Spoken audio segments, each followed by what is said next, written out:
Hoje, segunda-feira, é dia de Dr. Cássio Timóteo da Costa abrir o nosso programa, sempre abrindo a semana, né, dos nossos advogados aqui da TVC, trazendo o tema, hoje um tema importante. Primeiramente, obrigado, doutor. Vamos falar sobre, né, a responsabilidade civil por acidente de trânsito.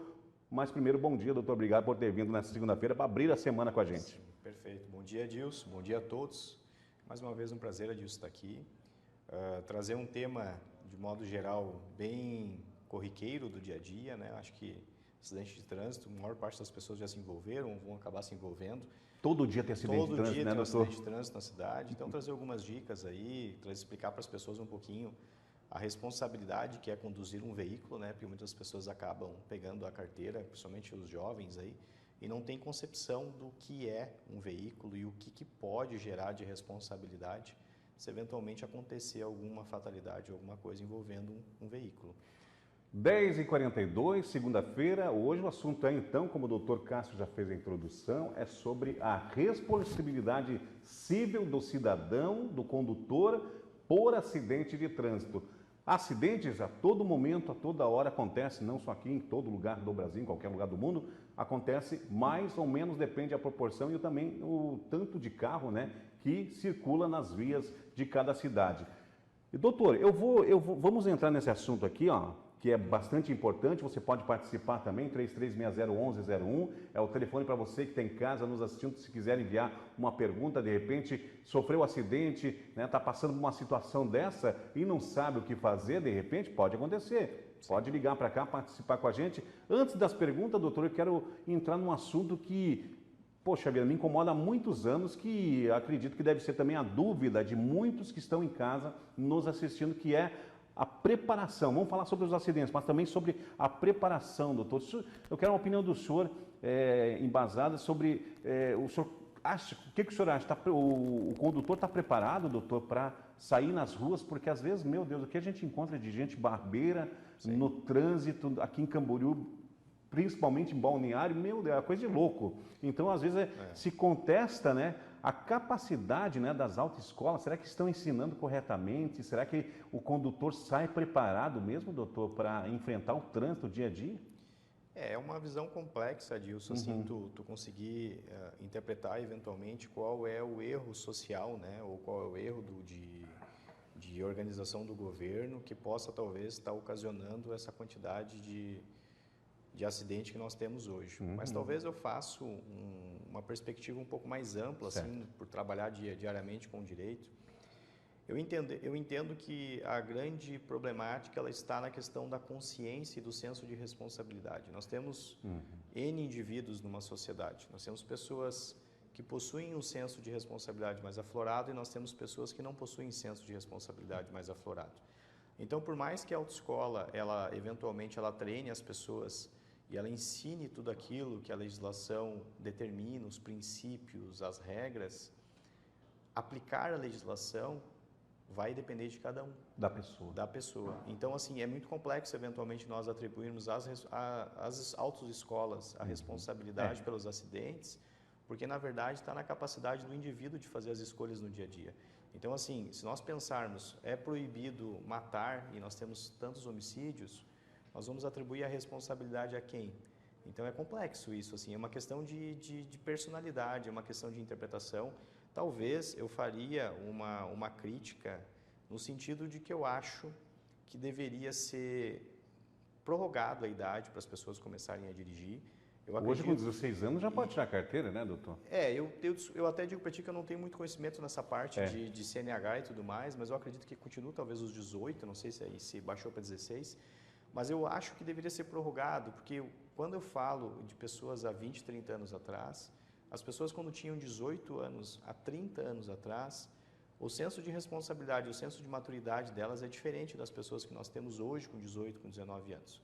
Nós temos pessoas com 18, 19 anos, na grande maioria são estudantes, ainda não são chefes de família, muitas vezes ainda não trabalharam. Então é complexo, talvez essas pessoas não estejam maduras o suficiente para entender a responsabilidade de um veículo. Quando nós falamos de um veículo automotor, nós não estamos falando apenas de uma responsabilidade civil, nós estamos falando de uma responsabilidade administrativa, que tanto a questão das punições que envolvem a apreensão do veículo, quanto a questão da CNH, multas e tudo mais, Nós temos a questão criminal também, todos os tipos penais que o Código de Trânsito ele traz lá, que eventualmente a pessoa ela pode vir a ser presa. Temos a responsabilidade civil. Hoje nós temos que tomar muito cuidado. Nós temos patinetes, tem bicicleta na rua, tem pedestre.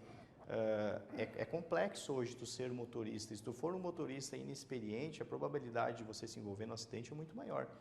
Então, assim, entendo de um modo geral, se tu pegar uma pessoa, eventualmente, que ela não conseguir compreender alguns princípios básicos sociais, a questão de não ingerir bebida alcoólica, de não fazer uma ultrapassagem ostensiva, de não tomar cuidado, ser uma pessoa, de uma certa forma, desequilibrada emocionalmente, a probabilidade dessa pessoa se envolver num acidente, talvez causar uma tragédia, atingir pessoas inocentes, é muito grande.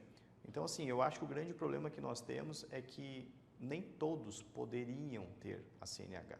Talvez essa seja a melhor expressão da verdade. Nem todos... Só uma correção, doutor, aqui nós temos, realmente o senhor tem razão, é 18 anos, né? Então não é 16 anos, é 18 anos. E pelo que percebi na sua fala, doutor, no seu raciocínio, é que as autoescolas elas têm a responsabilidade de ensinar aquela carga horária, aquela carga de conteúdo para o condutor. Fica realmente, concordo com o senhor, a responsabilidade das ruas e de como conduzir o seu veículo, fica a cargo de cada pessoa. Umas têm mais responsabilidades, outras menos, umas assimilam melhor o trânsito, outras não, e assim por diante. Talvez se pudesse, assim, talvez num modo mais avançado, né? Acredito que o teste psicológico talvez deveria ser bem mais preparado, apurado, talvez, né?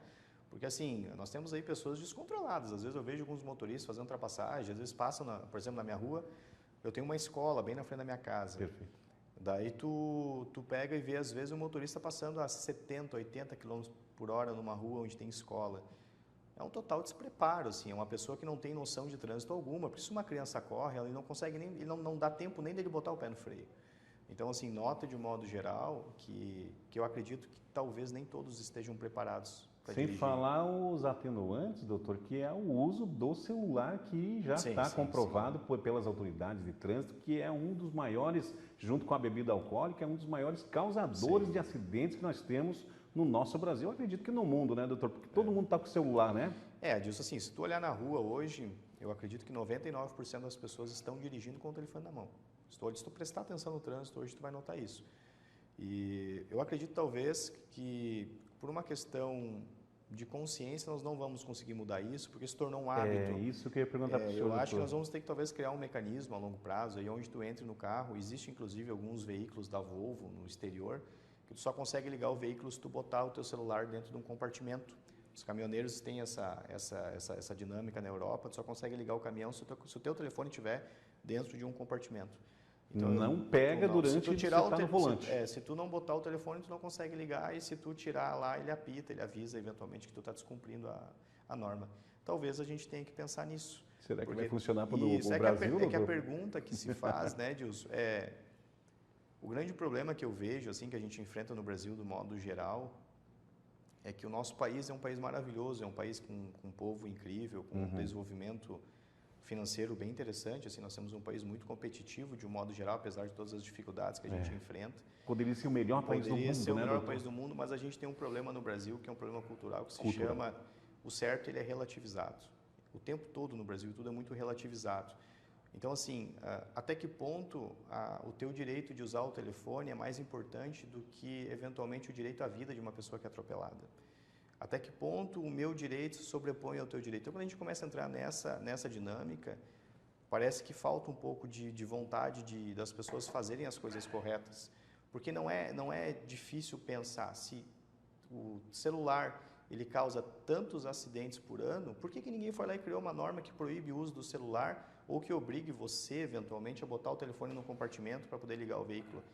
Me parece que a gente sempre usa uma brecha ou sempre vai empurrando com a barriga a situação e nunca quer resolver o problema, sabe? As vantagens, né, doutor, digamos assim, né? A pessoa, né, o ser humano, não sei, deve ser nas outras nações também, deve ser igual, né, porque não é só o brasileiro, mas a autoconfiança, né, tipo, não, faz bem para mim, eu vou usar celular e pronto, né? Nem se causar acidente, estou usando celular, Eu acho que pensar dessa forma é mais ou menos o que pensa o condutor de trânsito. Doutor, agora são 10h51, assunto pertinente. Tem perguntas já aqui para nós avançar. No segundo bloco, rapidinho, já volto com o doutor Cássio para nós fechar essa dinâmica aqui, algumas perguntas pontuais aqui sobre esse assunto, que é a responsabilidade civil do condutor em acidente de trânsito. Já voltamos, um instante só.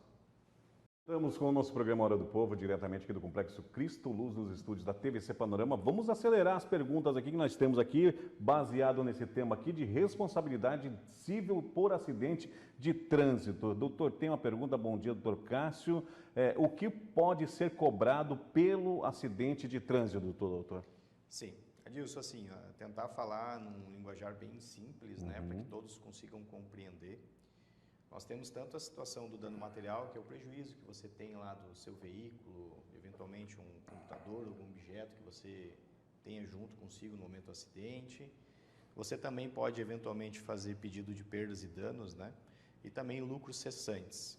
O que a gente envolve esses pedidos aí?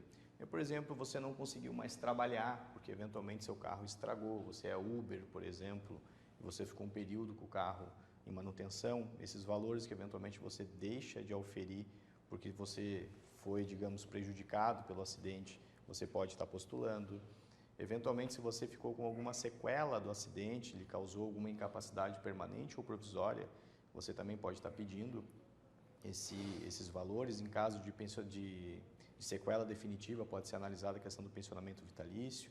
E tem também a questão do dano moral, né, que eventualmente muitas vezes é solicitado no acidente de trânsito, dependendo da circunstância, o tipo de sofrimento que foi envolvido. Você às vezes foi uma vítima, né, foi hospitalizado e tudo mais. Tudo isso obviamente causa um trauma psicológico e pode ser analisado também a questão moral do acidente. Muito bem, mais uma pergunta aqui para o doutor, agora 10h56. Doutor, posso fazer acordo tendo o seguro, doutor? Aí esse é um tema bem legal, Adilson, porque assim, muitas pessoas procuram o escritório de advocacia porque a seguradora se nega a pagar o seguro depois que tomou conhecimento que entre o condutor e o terceiro, eventualmente, né, o segurado e o terceiro, houve um acordo e o titular do seguro vai lá e paga esse valor e tenta o reembolso com a seguradora. Você não pode, em momento algum, fazer qualquer tipo de tratativa com o terceiro envolvido sem que haja anuência da seguradora. Sim.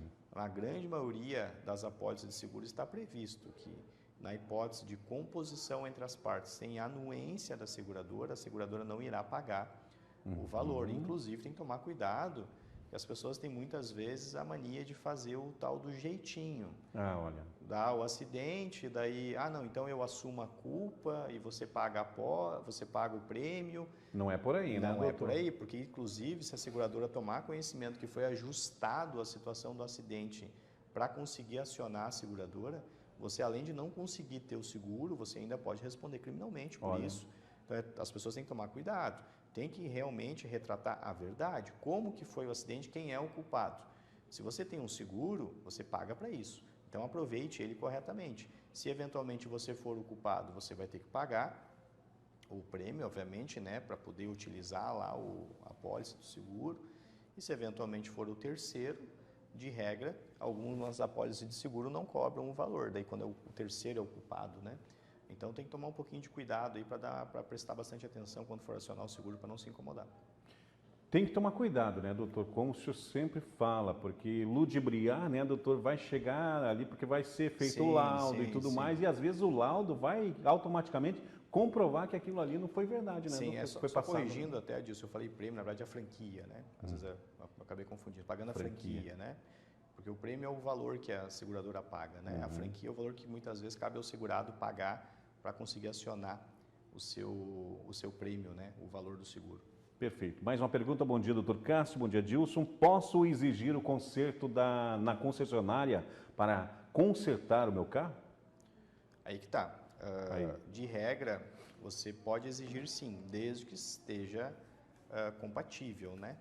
Por exemplo, você tem a concessionária eventualmente que esteja cobrando um valor muito fora da realidade ou exigindo coisas que não condizem com o acidente, daí a gente pode questionar isso na justiça. Mas, de regra, o prejudicado ele tem sim o direito de consertar o seu veículo aonde ele acredita que seja o local mais adequado, mas sempre com um bom senso. Se na concessionária, eventualmente, está sendo postulado valores fora da realidade, está sendo postulado serviços que não condizem com o acidente, obviamente, aquele que tem o dever de indenizar pode questionar isso na justiça e pode impugnar, eventualmente, esse serviço e esses valores. Doutor Cássio, quando acontece um acidente, né? Lógico que o acidente já diz tudo, né? Um acidente é uma coisa imprevisível, né? Não esperada, mas teve um acidente, danos materiais, enfim, né? Toda aquela burocracia ali do acidente e sofreu também fratura, se machucou e tudo mais. Quem paga, doutora? É claro, né? O primeiro ali tem que ser socorrido, mas quem que fica a cargo de quem o pagamento da assistência, né? Na pessoa, né? Médica e tudo mais? Sim, a gente primeiro tem que lembrar da regra do Código de Trânsito brasileiro, que ele determina que tanto o condutor quanto o proprietário são responsáveis solidariamente por todas as situações envolvendo o veículo, né? Então, assim, de modo geral, a responsabilidade é daquele que causa o dano. O Código Civil traz, aquele que causa dano é obrigado a reparar. Então, obviamente, se você causa Nem sempre acontece isso, né, doutor? Obviamente, se você causa um acidente, você atropela uma pessoa, ou bate em outro veículo, causa lesão, cabe a você custear essas despesas, pagar esses prejuízos, porque é sua responsabilidade. Se eventualmente você não fizer isso, aquele que é a vítima pode buscar todo o tratamento, botar o investimento por conta própria, mas obviamente depois vai poder lhe processar e pedir todos esses prejuízos devidamente corrigidos e com juros.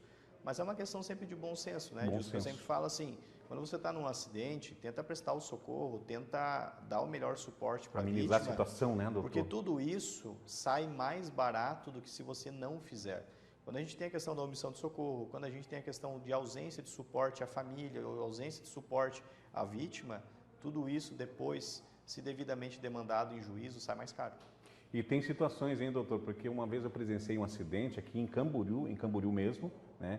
Onde a pessoa estava errada, o infrator, ele, né, sofreu um acidente, bateu numa motoqueira e acabou se invadindo. Daí outro carro foi atrás, parou mais à frente, fechou o carro. Quer dizer, emissão de socorro, né, doutor? Várias penalidades ali que vai ser relatado. Muito provavelmente essa pessoa, né, teve que pagar depois, né, os custos, como o senhor falou, né, porque é anexado junto com o boletim de ocorrência da Polícia Militar. Somando, né? Daí fugiu, daí tu tens a questão de ter fugido, questão de alta velocidade. Numa situação de um simples acidente, você começa a colecionar multas, começa a colecionar processos de outras naturezas em razão da tua falta de maturidade naquele momento de lidar com a situação.